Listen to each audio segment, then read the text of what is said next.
Hello friends, next हमारा topic है सब ग्रुप। व्हाट इज़ सब ग्रुप? सब ग्रुप क्या होता है? हमने अभी तक ग्रुप पढ़ा है, ठीक है। जी क्या है? अगर एक ग्रुप है, एच अगर उसका एक नॉन वॉइड सबसेट है, ठीक है। एच क्या है? उसका एक नॉन वॉइड सबसेट है और साथ में जी के लिए जो भी ऑपरेशन डिफाइन है, मान लो स्टार डिफाइन है, ठीक है। तो उस स्टार के रेस्पेक्ट में अगर एच पे ग्रुप की प्रॉपर्टी होल्ड करता है तो वो क्या कहलाता है? जी का एक सब ग्रुप, ठीक है। नॉर्मल डेफिनेशन वापस रिपीट करती हूँ कि जी क्या है? जी एक ग्रुप है, ठीक है। जी एक ग्रुप है स्टार ऑपरेशन के लिए, ठीक है। जी एक ग्रुप है स्टार ऑपरेशन के लिए। एच क्या है? जी का एक नॉन वाइड सबसेट है, एच जी का नॉन वाइड सबसेट है, ठीक है। और एच है इसी ऑपरेशन के लिए, स्टार के लिए, इसी ऑपरेशन के लिए अगर ग्रुप की प्रॉपर्टी होल्ड करता है, अगर एक ग्रुप बनता है तो वो क्या कहलाएगा? जी एच का एक सब ग्रुप कहलाएगा, ठीक है। तो नेक्स्ट इसके हम एग्जांपल भी देखते हैं। इसके एग्जांपल से इसके एग्जांपल से पहले हम इसकी क्लासिफिकेशन करते हैं। हमारे पास दो ग्रुप होते हैं, एक इसका क्लासिफिकेशन दो में होता है। एक तो प्रॉपर ग्रुप आते हैं, दूसरे आते हैं इम्प्रॉपर, ठीक है। दूसरा आता है इम्प्रॉपर, ठीक है। तो इम्प्रॉपर कौन से होते हैं? जैसे जी एक ग्रुप है, ठीक है। इम्प्रॉपर सब ग्रुप और प्रॉपर सब ग्रुप। तो अगर जी एक ग्रुप है, एच क्या है? उसके सब ग्रुप हैं, ठीक है। अगर ये एच, अगर ये जो सब ग्रुप बन रहा है इसकी वैल्यू क्या है? या तो आइडेंटिटी एलिमेंट है या फिर एच इक्वल टू क्या है? जी। अगर ये दो एलिमेंट, अगर ये दो हैं, लेकिन इसके लिए क्या होना चाहिए? इस एच में ये जो हमारा इसमें कम से कम क्या होना चाहिए? दो एलिमेंट होने चाहिए, ठीक है। इसके लिए हमारे पास क्या होना चाहिए कि जो जी था उसमें क्या है? उसमें कम से कम दो एलिमेंट तो होनी चाहिए, ठीक है। तभी ये बन पाएगा एच। अगर मान लो वो खुद ही जी खुद ही ई होता तो ई के एलिमेंट होता तो उस टाइम में सिर्फ यही बन पाता ग्रुप, ओके।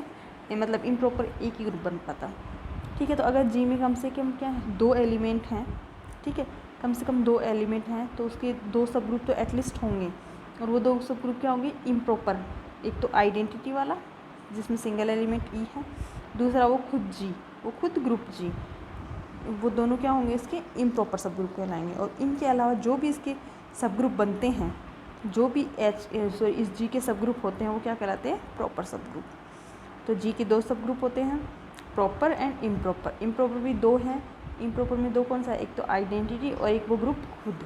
वो तो क्या है? इम्प्रॉपर या ट्राइवल या फिर, और उसके अलावा जो ग्रुप सब ग्रुप बच गए, जो जी के सब ग्रुप बन रहे हैं, वो क्या कहलाते हैं? प्रॉपर सब ग्रुप, ठीक है। जैसे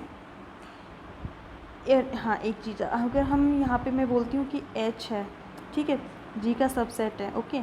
और जी में मान लो प्लस ऑपरेशन डिफाइन है। जी में अगर हमारा प्लस ऑपरेशन डिफाइन है, लेकिन जो एच है वो क्रॉस के लिए क्या बन रहा है? एक ग्रुप बन रहा है।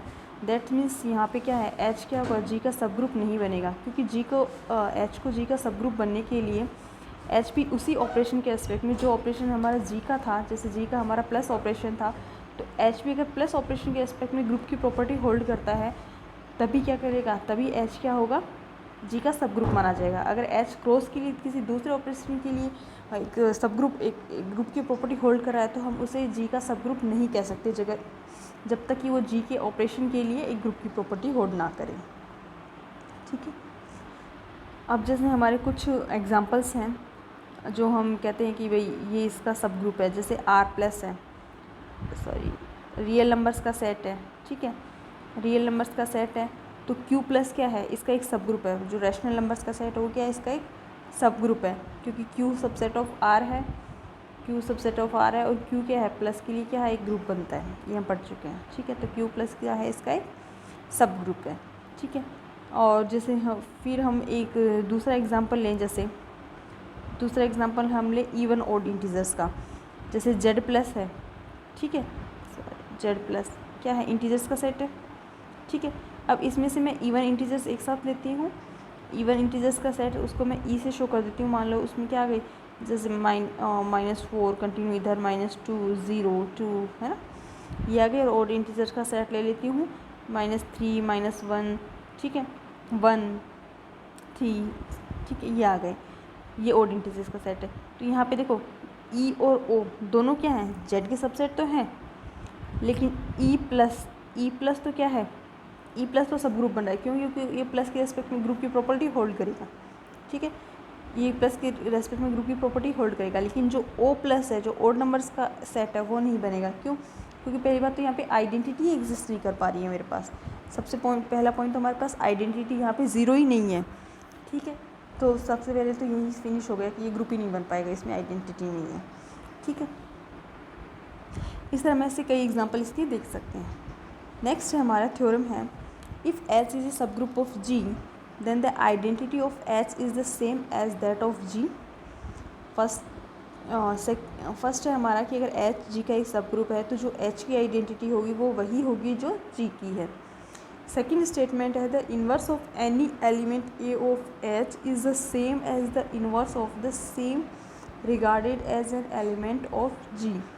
दैट मीन्स अगर H में कोई एलिमेंट A है, ठीक है, H में कोई एलिमेंट अगर A belongs to H, H का कोई एलिमेंट है तो उसका जो इन्वर्स होगा, ठीक है, उसका जो इन्वर्स होगा वही G में, क्योंकि जो एलिमेंट H में है वो ऑब्वियसली G में से जाएगा, क्योंकि H क्या G का सब ग्रुप है, ठीक है, H क्या है H क्या G का सब ग्रुप है, ठीक है। तो जो H में वो G में से जाएगा, तो इसका मतलब अगर ये एलिमेंट G में भी जा रहा है तो इसका इन्वर्स भी वही A इन्वर्स होगा जो H में आ रहा है। जो A इन्वर्स H में आ रहा है वही A इन्वर्स G में आएगा। ऐसा नहीं है कि A का इन्वर्स यहाँ पे, जैसे यहाँ पे तो मान लो A का इन्वर्स 1 आ रहा है और यहाँ पे G में जब मैं ग्रुप G में जाती हूँ तो A का इन्वर्स 2 आ जाए, ऐसा नहीं होगा। तो जो इन्वर्स H का A, जो H सब ग्रुप में A के लिए इन्वर्स बन रहा है वही G ग्रुप में A के लिए इन्वर्स बनेगा, ठीक है। नेक्स्ट इसका थर्ड स्टेटमेंट है, the order of any element A of H is the same as the order of A in G। That means अगर किसी element A belongs to H है, उसका ऑर्डर ऑफ A अगर H sub group में मान लो n आ रहा है तो वही ऑर्डर ऑफ A अगर A belongs to G, A G में है H में है तो ऑब्वियसली G में से जाएगा, तो वही ऑर्डर क्या होगा G में होगा, यानी कि G के लिए भी ऑर्डर ऑफ A क्या होगा n ही होगा। ये हमें शो करना है, ठीक है। तो फर्स्ट पार्ट हम शो करते हैं। फर्स्ट पार्ट हमारा क्या है, फर्स्ट पार्ट है हमारा कि H क्या है, H क्या दिया हुआ है G का सब ग्रुप, H क्या है सब ग्रुप, ठीक है। हमें क्या दिया हुआ है आइडेंटिटी की E, मान लो H की आइडेंटिटी मैं मान लेती हूँ क्या है, H की G की आइडेंटिटी तो मैं मान लेती हूँ E है और H की आइडेंटिटी मैं मान लेती हूँ E डैश है। मैं क्या शो करना चाहती हूँ, तो फर्स्ट स्टेटमेंट हमारा क्या था कि दोनों की आइडेंटिटी सेम है ना। मैं फर्स्ट स्टेटमेंट यही है कि दोनों की आइडेंटिटी में क्या है सेम है, यानी कि मैं क्या शो करना चाहती हूँ कि E और E डैश क्या है इक्वल है, ठीक है, यही शो करना चाहती हूँ। तो देखो मैंने G की आइडेंटिटी E मानी है, H की E डैश मानी है और मैं एक एलिमेंट मान लेती हूँ A। मैंने मान लिया कि A बिलोंग्स टू क्या है H का एक एलिमेंट है, तो obviously H subset of G है, तो वो एलिमेंट किस में चला जाएगा G में भी, A H में भी होगा, A G में भी हो गया। अब H की आइडेंटिटी क्या है E डैश, तो अगर H के किसी एलिमेंट से E डैश मल्टीपल होगा तो वापस A आएगा, तो that means A dot E dash by definition of identity E dash A equal to A आएगा आइडेंटिटी की डेफिनेशन से। और यही एलिमेंट G में भी है, तो लेकिन G की आइडेंटिटी क्या है E, तो इसके लिए आइडेंटिटी की डेफिनेशन लगाऊंगी तो क्या आएगा A dot E equal to E dot A equal to A। दोनों से मैं क्या कर सकती हूँ इक्वल कर सकती हूँ कि A dot E dash equal to A E equal to दोनों एक ही इक्वल है, ये कर दिया। अब मैं यहाँ तक का पोर्शन काम में लूँ तो यहाँ पे A E dash equal to A E है, तो A क्या है G का एलिमेंट है और E डैश और E जो भी H में एलिमेंट है वो G में तो है ही, तो ये सभी एलिमेंट किसके हैं G में, और G एक ग्रुप है तो ग्रुप में कैंसिलेशन लॉ अप्लाई होता है, तो cancel by left cancellation law A से A cancel, E dash equal to क्या आ जाएगा A। और यही मुझे प्रूफ करना था कि E डैश और E इक्वल है।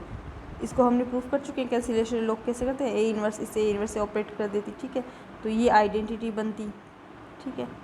लेकिन हम यहाँ पे ये नहीं कर रहे हैं, हम यहाँ पे ये कर रहे हैं कि E डैश इक्वल डायरेक्ट मैंने कैंसिलेशन लो शो कर दिया कि कैंसिलेशन से क्या हुआ है E dash equal to E आ गया, यही हमें शो करना था।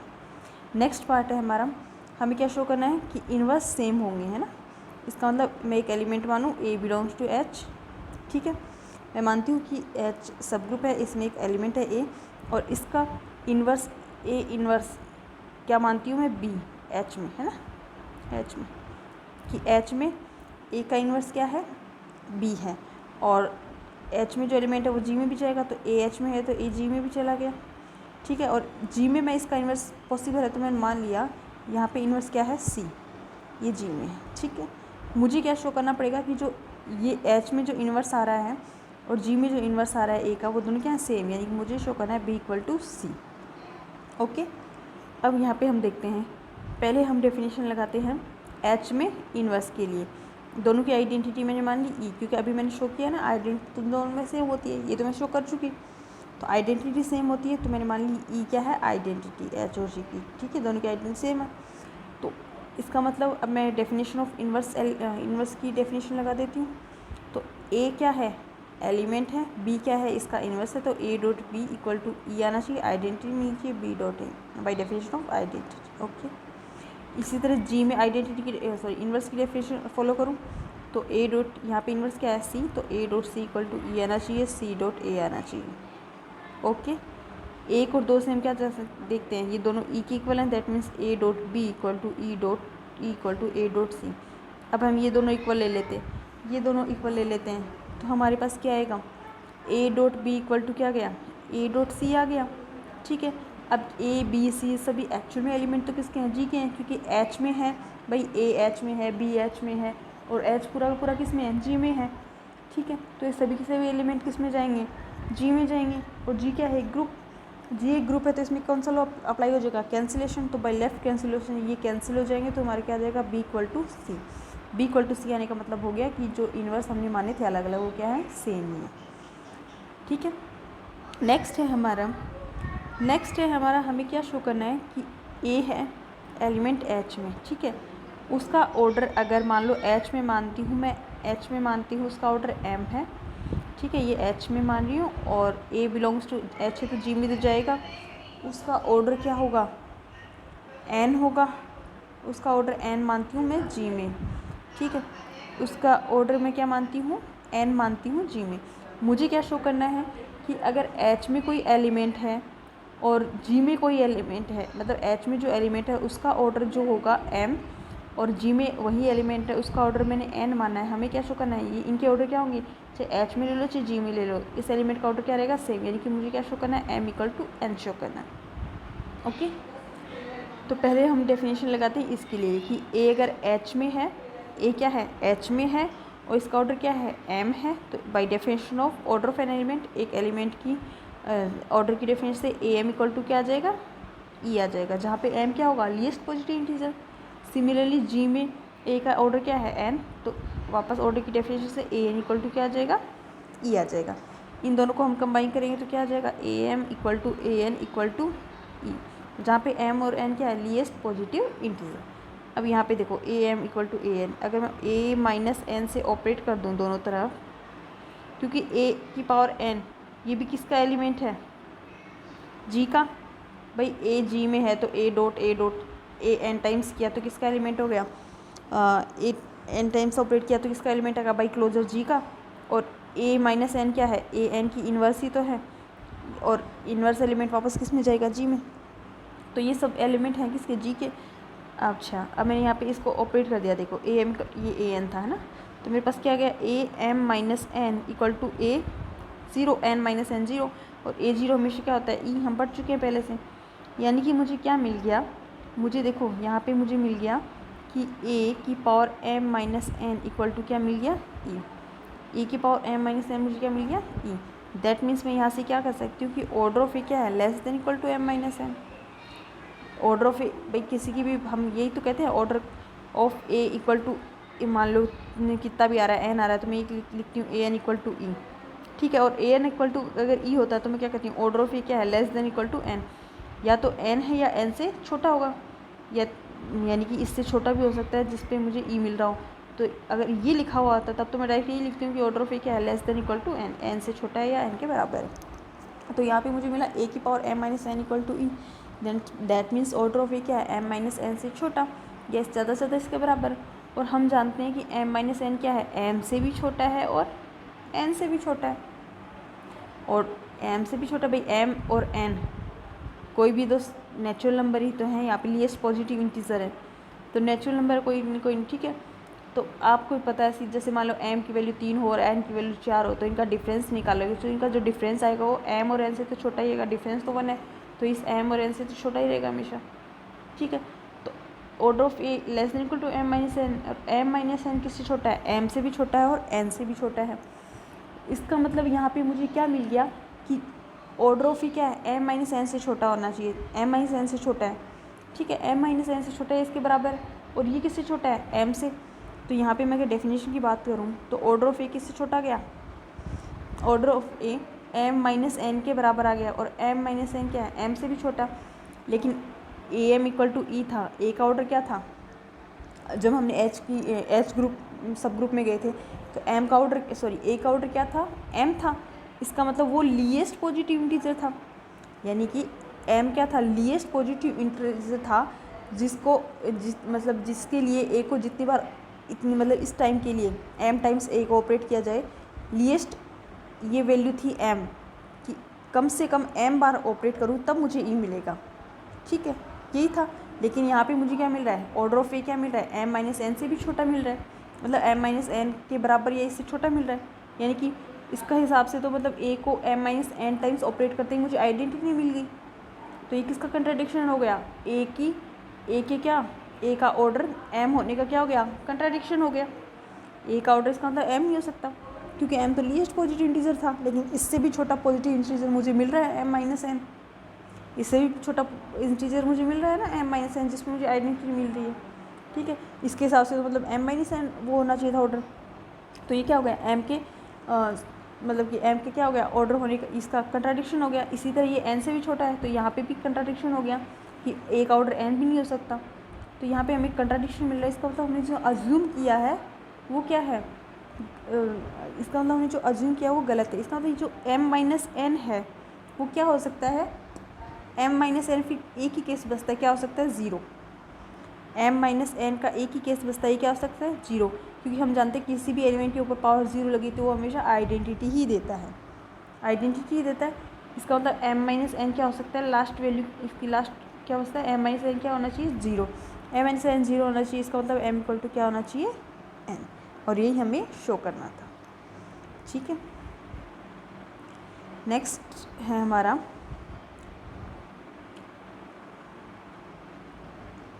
नेक्स्ट थ्योरम है हमारी, बहुत ही इम्पोर्टेंट थ्योरम है हमारी, a non void subset H of a group G is a सब group if and only if, यहाँ पे क्या है, non void subset H of a group G is a सब group if and only if A belongs to H, B belongs to H हो, तो A B inverse किस में belong करे, एच में। तो देखो हमें यहाँ क्या प्रूफ करना है, हमें यहाँ प्रूफ करना है कि ए क्या है, सॉरी एच क्या है, नॉन वाइड सबसेट है, नॉन वाइड सबसेट अरिक्त समुच्चय है जी का, तो वो क्या होगा, सब ग्रुप होगा, सब ग्रुप होगा if and only if and only if की कंडीशन है कि अगर ए और बी दोनों एच के एलिमेंट हो तो ए बी इनवर्स एच में है। यानी कि मुझे क्या प्रूफ करना होगा, इफ़ एंड ओनली, इसका मतलब पहले मैं सब ग्रुप लेके चलूँगी, ठीक है, पहले मैं सब ग्रुप लेके चलूँगी और ए बी एच के एलिमेंट हो तो मुझे प्रूफ करना क्या पड़ेगा, ए बी इनवर्स एच में। सेकंड टाइम में मैं ये लेके चलूँगी कि ए बी एच में है और ए बी इनवर्स एच में है, तो मुझे क्या प्रूफ करना पड़ेगा कि ये सब ग्रुप है। तो फर्स्ट पार्ट देखो, मैं क्या मान के चलती हूँ कि क्या है ये सब ग्रुप, एच क्या मान के चलती हूँ, सब ग्रुप है, और ए बी किसके एलिमेंट मान के चलती हूँ, एच के, ठीक है। और मैं क्या प्रूफ करूँगी, ए बी इनवर्स एच में है, ए बी इनवर्स में किस में प्रूफ करूँगी, एच में है। तो यहाँ पे देखो ए और बी एच के एलिमेंट है, तो ऑब्वियसली बी एच का एलिमेंट है, तो और एच का एक सब ग्रुप है, तो ग्रुप की प्रॉपर्टी तो ऑब्वियसली होल्ड करता है, तो इसका इन्वर्स भी एग्जिस्ट करेगा, तो इसका मतलब बी इन्वर्स भी किस में जाएगा, एच में। तो ए एच में हो गया, बी इन्वर्स एच में हो गया, तो ए बी इन्वर्स भी किस में जाएगा, एच में, बाई क्लोजर, क्योंकि एच क्या है, एक सब ग्रुप, तो ग्रुप की प्रॉपर्टी होल्ड करता है, that means by closure A H का एलिमेंट बी इन्वर्स भी एच का, तो ए बी इन्वर्स भी किस में चला गया, एच में। तो एच के सब ग्रुप होने पे हमने ये प्रॉपर्टी शो कर दी कि ए बी इन्वर्स भी किस में जाएगा, एच में। अब हम इसका कन्वर्स पार्ट प्रूव करते हैं। कन्वर्स पार्ट हमारा क्या कहेगा कि ए बी क्या है, एच के एलिमेंट है, साथ में हमें क्या है गिवन है कि ए बी इनवर्स एच में है, तब हमें शो करना है कि एच क्या है, एच क्या है, जी का सब ग्रुप, ठीक है। एच जी का सबसेट तो है, लेकिन अब हमें प्रूफ करना है एच क्या है, जी का सब ग्रुप। तो यहाँ पे देखो हमें दिया हुआ है, हमें क्या दिया हुआ है, A B belongs to H के लिए ए बी इनवर्स एच में। हमें प्रूफ करना है कि एच क्या है, एक सब ग्रुप। सब ग्रुप होने की मतलब ग्रुप की प्रॉपर्टी होल्ड करेगा, क्योंकि सबसेट तो दिया हुआ है। हमें क्या सिर्फ इसको एक ग्रुप शो करना है ना, एच को एक ग्रुप शो करना है, यानी कि ग्रुप की प्रॉपर्टी होल्ड करे। दैट मीन्स 4 प्रॉपर्टी होल्ड करे। First closure, second identity, third associativity और फोर्थ इन्वर्स एलिमेंट। ठीक है, तो यहाँ पे हम देखते हैं। सबसे पहले हम क्या कर यहाँ पे प्रूफ करते हैं, हमारी आइडेंटिटी आ जाएगी। देखो ए एच में है, वापस मैं क्या लिखती हूँ, ए एच में है, ए एलिमेंट है। तो भाई ये प्रॉपर्टी तो हमें पता ही है कि ए और बी दो एच में एलिमेंट हों, तो क्या है, ए और उसका इन्वर्स बी जो सेकंड एलिमेंट है उसका इन्वर्स एच में होगा। ये तो हमें गिवन है। तो मैं इस यहाँ पे बी की जगह वापस दूसरा एलिमेंट ए ले लेती हूँ। तो इस प्रॉपर्टी से मैं क्या लिखूँगी, ए डॉट ए इन्वर्स किस में जाएगा, एच में। और ए डॉट ए इन्वर्स क्या होता है, आइडेंटिटी। तो ई बिलोंग्स टू क्या हो जाएगा, एच। तो हमें आइडेंटिटी मिल गई एच में। दैट मीन्स क्या है, आइडेंटिटी एच में एग्जिस्ट करती है। हमने एक प्रॉपर्टी शो कर दी एच को ग्रुप बनाने के लिए, फर्स्ट प्रॉपर्टी कर दी आइडेंटिटी। अब मैं ले लेती हूँ, अब मैं यहाँ पे ले लेती हूँ कि ई एच में है। ठीक है, ई एच में है और बी एच में है, क्योंकि ई तो मैंने शो कर ही दिया एच में। तो ई एच में है, यहाँ पे ए की जगह मैंने ले लिया पहला एलिमेंट ई, बी की जगह ले लिया बी, तो बी एच में है। तो इस ये प्रॉपर्टी तो गिवन है, तो ए और बी एच में, तो ए बी इनवर्स एच में। That means E dot B inverse किस में होगा, एच में। और ई डॉट बी इनवर्स क्या होगा, बी इनवर्स, क्योंकि ये सारे ओवरऑल एलिमेंट तो किसके हैं, जी के। भाई ई एच में बी एच में, तो ये सारे एलिमेंट किस में हैं, जी के ग्रुप में है, ग्रुप में है। तो ये बी इनवर्स, तो ई डॉट बी इनवर्स क्या आएगा, बी इनवर्स आएगा। तो बी इनवर्स किस में जाएगा, एच में।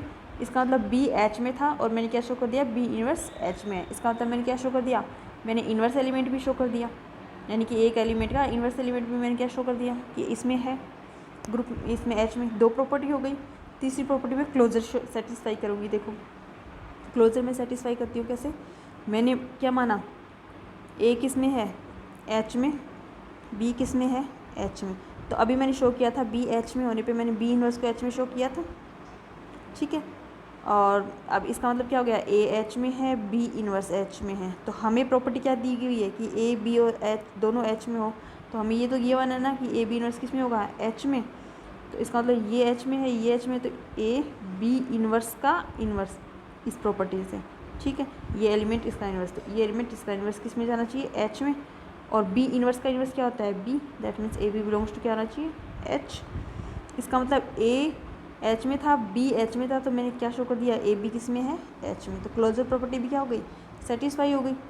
ठीक है, अब बात आती है एसोसिएटिविटी की। तो एसोसिएटिविटी ऑटोमेटिक सेटिस्फाई होगी, क्यों, क्योंकि ए बी सी आप तीन एलिमेंट किसके मानोगे, एच के। ये तीन एलिमेंट किसके मानोगे, एच के। और वो पूरे के पूरे किस में कंटेन करेंगे, जी में, क्योंकि एच सबसेट ऑफ क्या है, जी। तो ए बी सी तीनों किस में जाएंगे, जी में। और जी में एसोसिएटिव प्रॉपर्टी होल्ड होती है, क्योंकि इसमें किन्हीं भी तीन एलिमेंट के लिए ये चीज़ फॉलो होती है। तो यहाँ पे भी क्या होगी, फॉलो होगी, क्योंकि आप जैसे ही भाई ये लिखोगे A B C belongs to H, तो आप क्या लिख दोगे कि एच सबसेट ऑफ जी है, तो ए बी सी किस में चला जाएगा, जी में। और जी में जाते यहाँ पे एसोसिएटिव होल्ड होती है, तो आप ये लिख दोगे कि A dot B dot C equal to A dot B C. Associative hold हो गई, तो हमारी चार प्रॉपर्टी होल्ड हो गई। तो इसका मतलब एच क्या बन गया, सब ग्रुप। तो इसका कन्वर्स पार्ट भी ट्रू हो गया। ठीक है, ये तो हमने यहाँ पे जो मल्टीप्लिकेशन था, भाई ए डॉट ए और बी एच में है, तो हमने क्या किया, ए बी इन्वर्स किस में शो कर दिया, एच में।